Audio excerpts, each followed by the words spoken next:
ladies, welcome back to my channel. And if you're new here, welcome. I'm so glad you're here. Today, I was going to try a new recipe for some pork tenderloin. And I kind of just do the same thing. I bake it in the oven, some salt and pepper. It's fine, it's juicy, delicious. But I wanted to try something a little new, and I found this recipe.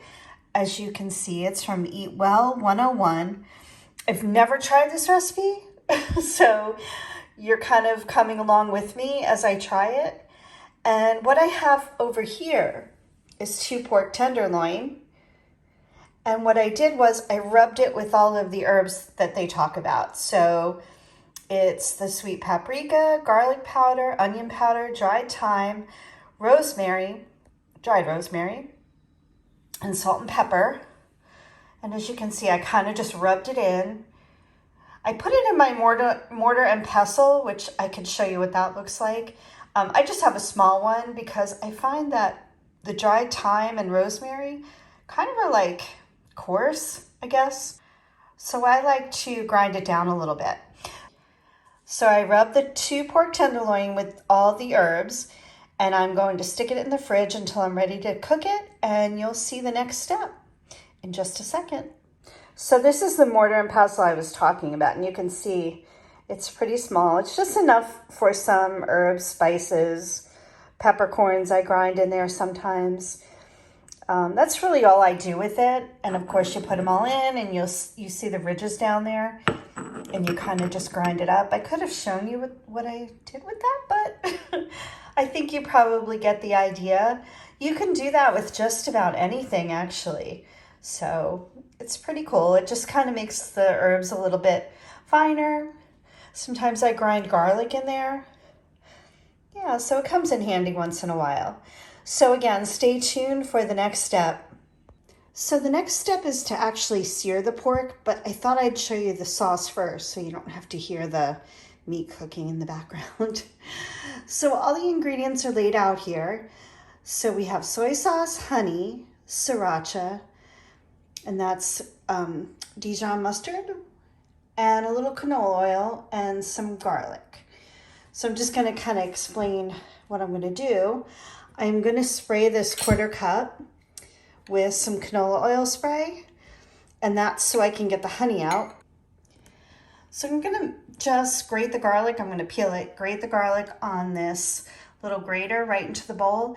And it just makes smaller pieces so you don't bite onto a big piece of garlic. Certainly you can use a knife, and I've done that before. I've also actually showed you how to make a garlic paste, which is another option. But there's already a lot of salt in the marinade, the rub that I did. So I'm going to skip that step and just grate it right into the bowl on the grater. So let me put the sauce together and show you what it looks like.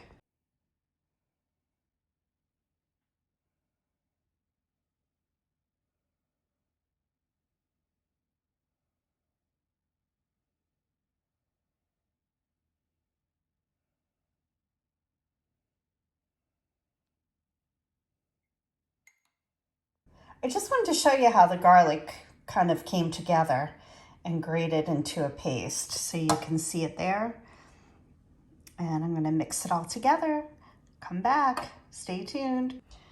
Okay, so there's the sauce. It's pretty interesting. It is 3 tablespoons of soy sauce, which I'm glad I didn't do the salt trick with the garlic, because 3 tablespoons of soy sauce is going to be very salty. This is going over 2 pork tenderloin that are pretty big, so just remember that. I had to remind myself. So this is what the sauce looks like, and stay tuned when I sear the pork. Okay, so here's my meat searing. I'm going to do one at a time. So it's a 1/2 tablespoon of olive oil, and I'm just going to keep turning it, but I'm going to do one at a time. So when I put the second one in and take this one out, I'll put another 1/2 tablespoon of olive oil. And I'm going to be cooking it on this cookie tray. And my oven is preheating to 375. So stay tuned. I'm going to sear all the meat, put it on the tray and show you what it looks like. So here's my pork tenderloin, just seared. So it's not cooked all the way through, of course, but I think it looks pretty good, and you can really see the spices. Looks really good so far. So the next step is to brush the sauce on, and I'm going to reserve some for when I serve the pork.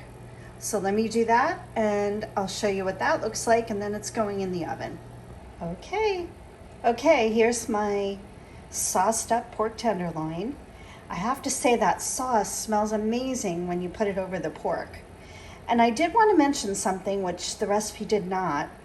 You should reserve the sauce that you're going to serve with it separately before you start basting it or kind of brushing it over, because this is raw pork and you don't want to cross-contaminate into the sauce. So just reserve some to the side, however much you think you want, and the rest can be brushed onto the pork tenderloin. So there it is. It's going in the oven, uncovered at 375 for about 15 minutes. Oh my gosh, I wish you guys could smell this. That glaze just smells amazing. So I'm going to turn these over. I'm going to tent them with some foil and put them back in the oven at 375 for another 15 minutes. And when I take them out, I'm going to check the temperature, and they have to be at 145. Look at this meat. Oh my goodness. I really wish you guys could smell it, but I am just checking the temperature. It's a little bit over. I'm hoping it's not going to be dry. This one might be a little bit less. Let's see. Yeah, this one's a little bit less. So I am going to put that one back in the oven, but this one is the one I'm going to serve with the sauce. So I'm going to just let this rest for about 10 minutes. Then I'm going to slice it up and serve it with a baked potato and some steamed broccoli. And it's going to be delicious. Let me slice it up and show you what it looks like. I think it'll be much prettier. Here it is, all sliced up and ready to go, and I think it's cooked perfectly. It's nice and juicy, but still cooked through. I did take a little piece, and it's slightly spicy, so just think about that when you're pouring on your sauce, because that's also going to be spicy. So I hope you give this a try, and if you like these types of videos, I'd love you to subscribe to my channel, and I'll see you soon.